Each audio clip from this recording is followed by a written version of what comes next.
um tríptico, 3 intervenções no ano de 2014 me permitiram de apresentar, sob aspectos diferentes e complementares, a prática do debate no budismo tibetano e transdisciplinaridade intrínseca a esta forma de aprendizagem singular.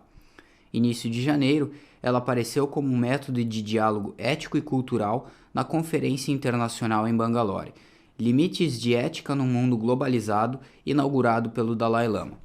Em junho, foi apresentada como um dos 3 componentes de uma ferramenta de formação transdisciplinar durante a Conferência Suíça ITD14, Inter e Transdisciplinaridade. Por último avatar provável das minhas intervenções sobre este tema, aqui estamos em dezembro de 2014, em Lisboa, e implanta o último painel do tríptico. Na minha apresentação de hoje, pretendo focalizar a atenção sobre o espetáculo vivente que coloca em cena a prática do debate no budismo tibetano e, especificamente, o uso que fazem dele os monges da escola Gelugpa. Dalai Lama, pelo viés de suas primeiras experiências na infância e na adolescência nessa escola de formação, nutriu, construiu e criou esta presença tão singular do seu ser no mundo. Foi lá que ele se emancipou das artes rigorosas da dialética e da retórica. Foi nessa escola que ele se transformou em poeta, no sentido etimológico do termo. Poeta aquele que doma e enlaça a razão, poeta aquele que abarca os imaginários, poeta aquele que desperta as simpatias, poeta, enfim e sobretudo, aquele que faz surgir o senso comum, o agir, um agir que, sem se alienar numa categoria restritiva, poderia, se entendido e compartilhado, ser qualificado de transdisciplinar. A prática do debate será então apresentada como uma arte do espetáculo vivente. Em seguida, esta via do espetáculo será percebida e projetada pelas referências emergentes da transdisciplinaridade. E por fim, ao abrir o debate sobre o debate, uma questão será formulada: como se saciar no manancial do espetáculo vivente transdisciplinar? A prática do debate como arte do espetáculo vivente. A prática do debate é encenada no pátio dos monastérios. 2 monges debatem uma problemática contida nos textos da filosofia budista diante de um público composto por outros monges que podem a qualquer momento interagir. Esta cena se desdobra, transborda um pouco por todo lugar. Numerosos monges exercitam a prática do debate ao mesmo tempo e os públicos voláteis e livres podem se misturar ao bel prazer de suas deambulações na arquitetura sonora e visual deste ou daquele debate.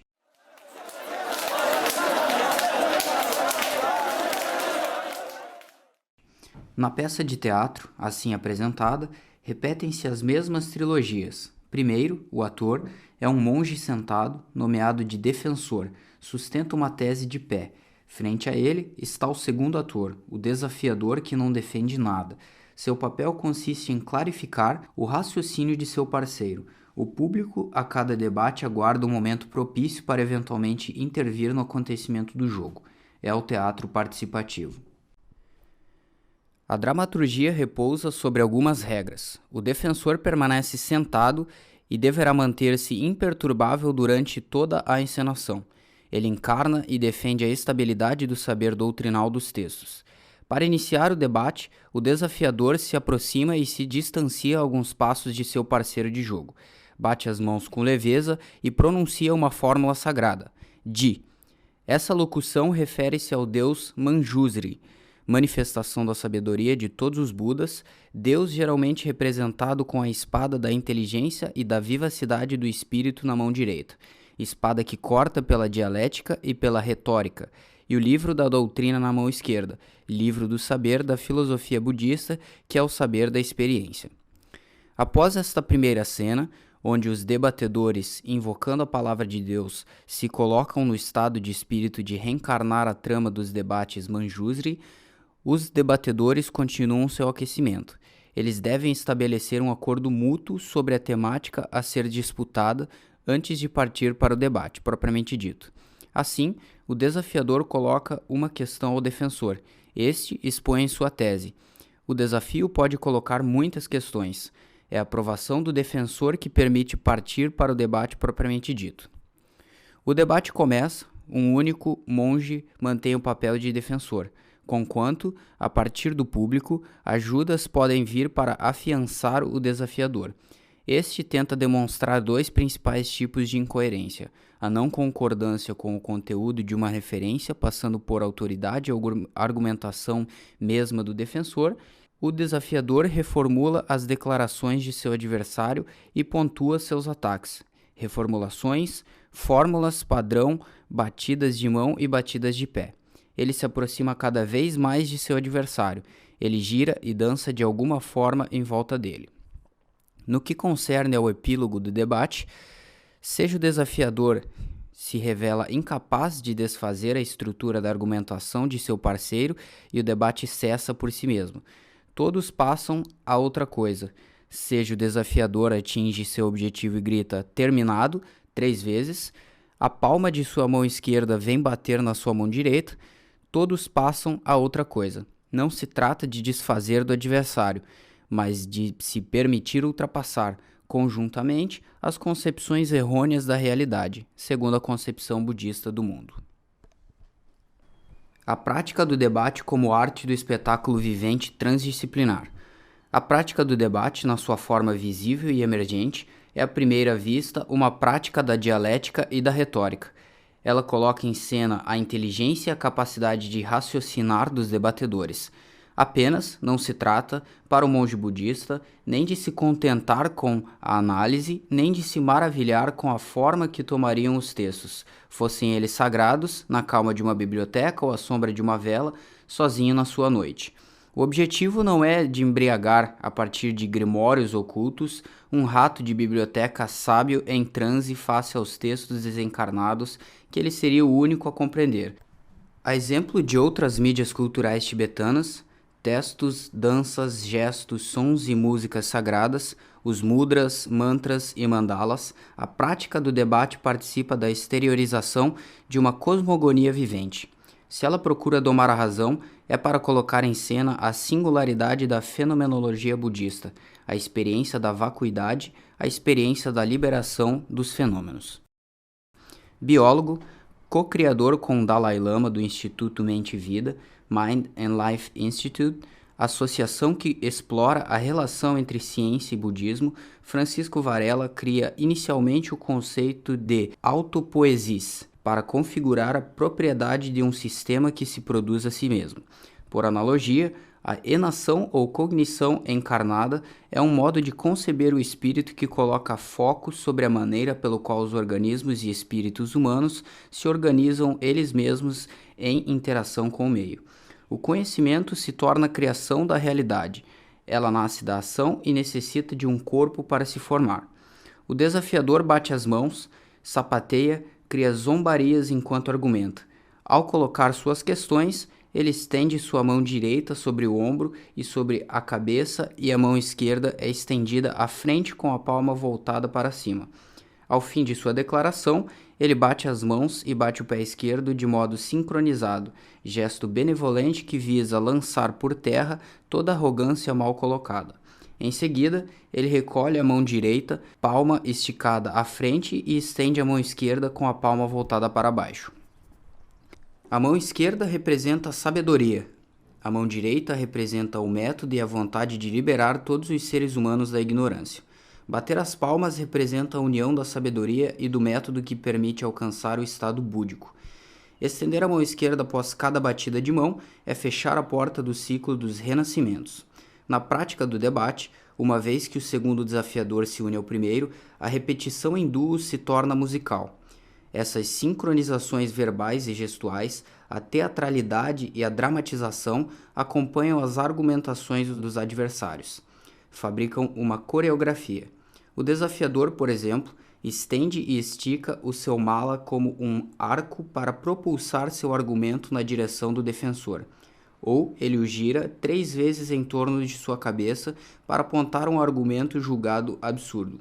Esta coreografia, esta fábrica de gestos, de sons, de músicas e de balés tentam exprimir e religar, como toda arte vivente, das coisas separadas pela razão. Altamente transdisciplinar, a prática do debate convida o imaginário, a música e o corpo a entrarem na cena e debaterem com a razão e armados igualmente da complexidade dos fenômenos, de seus diferentes níveis de realidade. Por seus enfrentamentos, os dois atores e o público interativo podem pretender alcançar e compartilhar um conhecimento. Os papéis são intercambiáveis. Cada um dos atores pode experimentar cada um dos três papéis: defensor, desafiador, público, como se fossem engajamentos repetidos de pontos de vista complementares e dialógicos. O público aprecia a qualidade de um debate ao ritmo e a musicalidade das trocas dos debatedores. Aliás, ele não intervém a não ser que as réplicas, gestos e objetos se tornem dissonantes, não respondam mais um ao outro, não se reflitam mais harmoniosamente segundo o ritmo e a musicalidade esperados. A validade de um debate é, antes de tudo, aquilo que os debatedores produzem e criam em conjunto. Os diálogos lógicos, a gesticulação ritualizada e os espíritos misturados recriam por mímica a dinâmica da complexidade do real. A exemplo do Dalai Lama, o monge budista é um poeta. Ele cria seu mundo, seus deuses, sua verdade ao fazê-los. A prática do debate se apoia sobre uma cenografia de sincronizações que são ao mesmo tempo cognições encarnadas, dos pensares e dos fazeres em conjunto. A prática do debate propõe a reprodução de um mito em miniatura, uma metáfora encarnada em algum tipo de realidade fenomenológica dos conceitos budistas. Capta-se a essência de um fenômeno por sua colocação em diálogo lógico, pela sua incorporação repetida e gradual, graças à sua projeção sobre uma cena do teatro. Os conceitos refletidos são percebidos na energia explosiva das batidas de mãos, de suas simbólicas, dos mitos em miniaturas que eles transportam. O budismo tibetano guarda as artes do espetáculo vivente, grandiosos e complexos. O Shan, por exemplo, reagrupa um grande número de dançarinos para encarnar um ritual no curso do qual se transpõe um mandala sobre a cena do vivente. O mandala, representação efêmera de uma divindade feita de areias, necessita de horas de trabalhos minuciosos e atento para ser finalmente apagada como um símbolo da impermanência das coisas. O monge tibetano fabrica as performances efêmeras, joga com seu imaginário, o faz emergir e depois o dissolve e repete ao infinito estes momentos de passagem entre o real e o imaginário.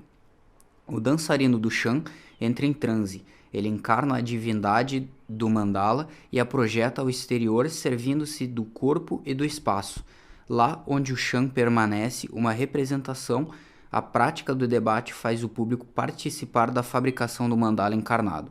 Como mantras repentinamente liberados dos fios que os mantinham unidos a alguma árvore dos elevados planaltos, ela desdobra palavras vibrantes, tão logo carregadas pelo vento de um diálogo poético, fazendo ouvir outros níveis de realidade.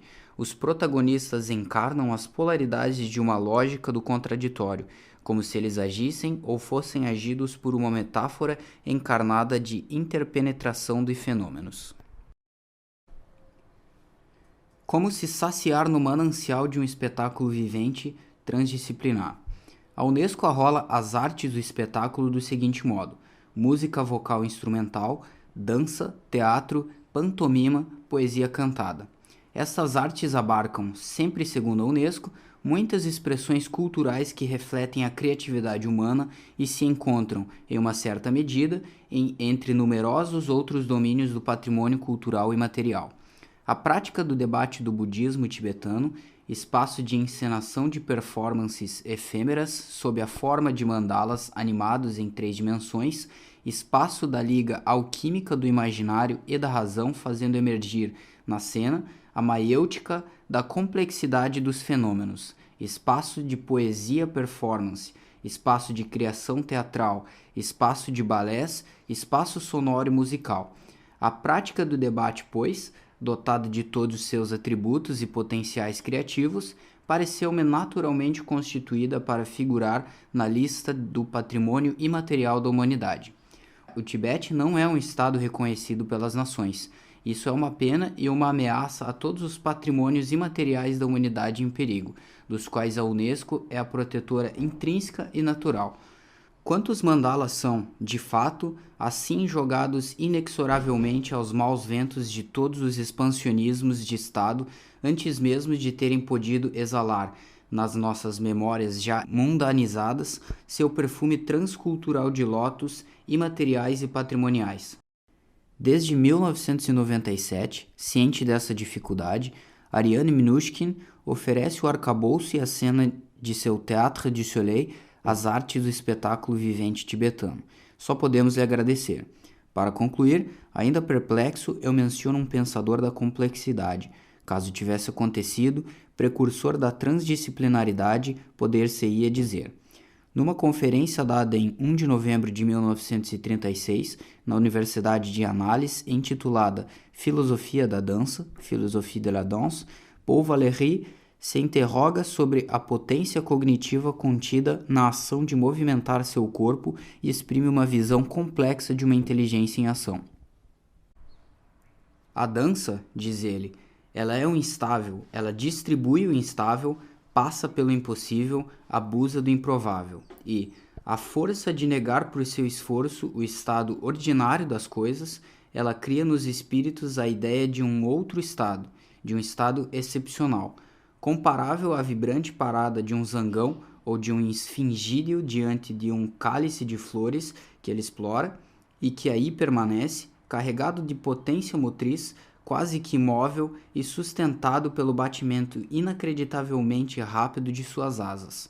Sonha-se com o peão que se sustenta sobre sua ponta e que reage tão vivamente ao mínimo choque. O dançarino está num outro mundo, aquele que ele tece com seus passos e seus gestos. Os debatedores tibetanos, os chameurs do Tibete, são performers funâmbulos, suspensos entre a tradição e a incorporação individuada do saber, os performers transdisciplinares. Eles me fazem pensar nos beija-flores. Grande bem nos faça poder ainda imaginar o poder de nos saciar no manancial de algum espetáculo vivente transdisciplinar. Eu lhes agradeço.